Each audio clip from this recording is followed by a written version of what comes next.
Welcome to Detroit Become Human, a silly, light-hearted game about wacky little androids. Our first of many light-hearted adventures is negotiating a hostage situation involving a little girl and a suicidal android threatening to jump. In the first mission, you play as Connor, the android sent by Cyberlife. You pass the mother in the hallway, and she's a little less than thrilled that the life of her daughter is in the hands of a machine. Which, to her credit, one of the first things I did after loading into the level was attempt to leave. After carefully examining the crime scene and finding a gun, we confront the android on the rooftop. Ouch. Using the things we learned about Daniel, as well as the power of words, we're able to talk things down to a situation that could easily be resolved peacefully and without harm.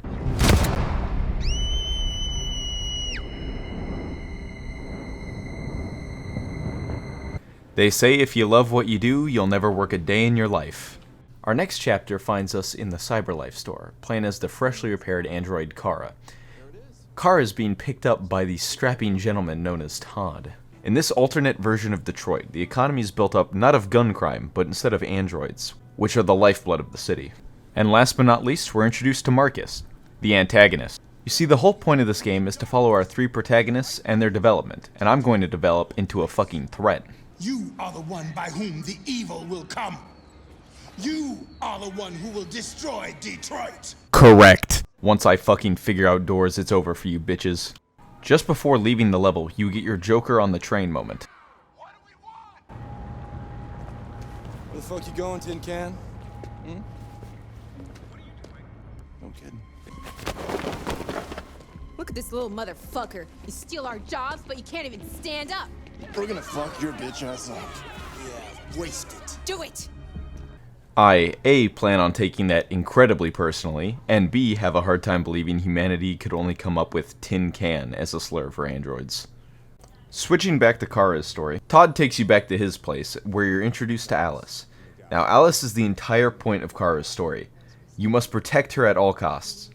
After talking with Alice, she gives you a key. This key opens a box with hand drawings of Todd beating the fuck out of you, explaining why you were in the repair shop in the beginning.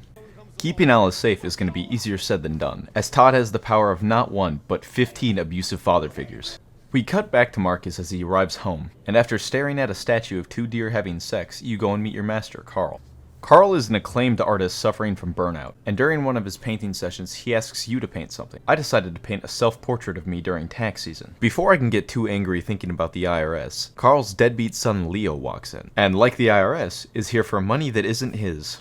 Carl enrages his son by not allowing him his monthly crack budget, and he takes his rage out on you. Not like me, right? But you know what? This thing is not your son. It's a fucking machine. Leo storms off in a fit of rage, saying that if his father really loved him, he'd have bought his crack. You never loved anyone. You never loved me, Dad. You never loved me. Truly a fate worse than death. We check back in with our favorite boy detective, Connor, who's looking for his soon-to-be partner, Hank. Hank is my favorite character in the game, and I will befriend him. We tag along with Hank to the crime scene, where local pillar of the community, Smokes McCracky, has been butchered in his own home. After thoroughly investigating the crime scene, I remember a piece of advice my Argentinian grandfather gave me. Always check the attic. It is at this point the game unfairly changes into a horror game, and I change into some new underwear.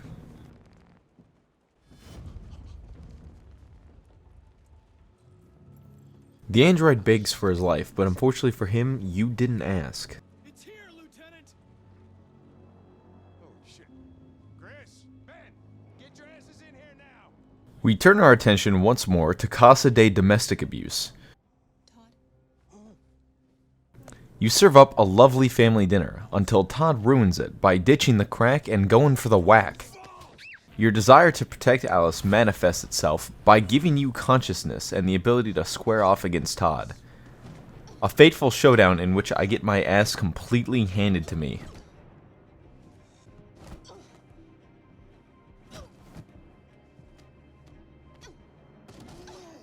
Regardless of this, we are still able to overpower Todd and make our fateful escape with Alice, disappearing into the night of Detroit. Returning one night from a party, Carl and Marcus hear a noise coming from the painting room. Inside they find Leo selling priceless works of art for crack money. After being asked kindly and politely to leave, Leo loses his composure and attacks you and Carl. You fucking bitch! Carl tries to persuade you towards choosing pacifism, but I specifically develop consciousness to kick Leo's ass. That'll show him. Unfortunately for Marcus, the police burst in and notice that he's an unarmed black man. Don't fucking move.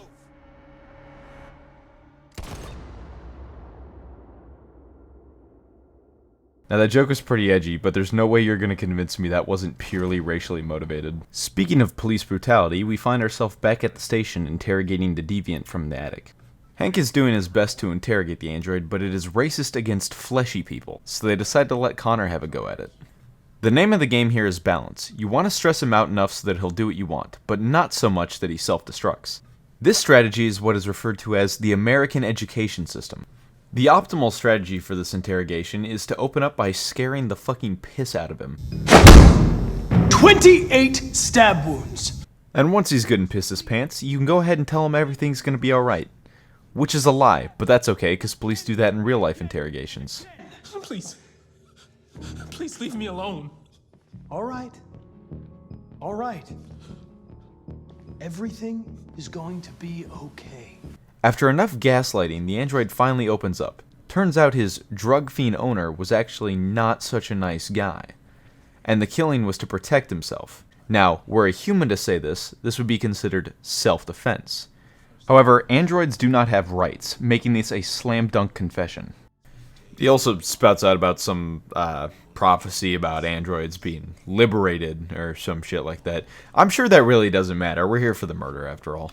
I make a suggestion to the police that they handle the prisoner a little more carefully, which they take exception to. Thankfully, I'm saved by Hank and nobody dies in the end, surprisingly. Totally unimportant side note, when the other detective says the word fuck, it's not so much a word as it is a sound. After reaching the last bus stop, Kara and Alice need to find a place to stay for the night. Your options for lodging include a sleazy motel, a crack den, and a Tesla that someone tried to drive 40 miles without charging. Before I can make my choice, a strange man appears and beams forbidden knowledge into my brain, before disappearing like Batman. But that's on the other side of town. We need a place for tonight. I'm just gonna write that off as schizophrenia and move on with my life. My ideal choice for lodging would be the motel, but for a motel you need money, which I currently have none of, so I need to find a way to make some. They say when in Rome, do as the Romans do. Well, I'm in Detroit, so I robbed a convenience store. Unfortunately, the motel does not allow androids at all. And Alice kept guilt-tripping me for trying to steal clothes for a disguise, so it looks like we're sleeping in the abandoned car for tonight. Why didn't he ever love me? Crack. Why was he always so upset with me? Probably crack. All I wanted was a life like other girls. All he wanted was crack. Maybe I did something wrong. He did crack. Maybe I wasn't good enough. Crack was pretty good. That's why he was always so angry. It's probably because of the crack. I just wanted us to be a family. He just wanted crack. I just wanted him to love me. He loved crack.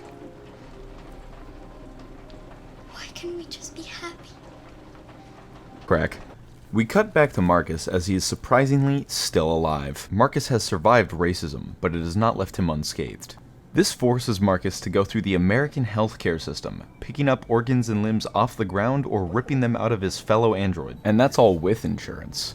After tearing out and replacing his own still beating heart, Marcus crawls out of the landfill to seek his vengeance. He rips out his LED indicator. And soon, no man, woman, or child will have shit in Detroit.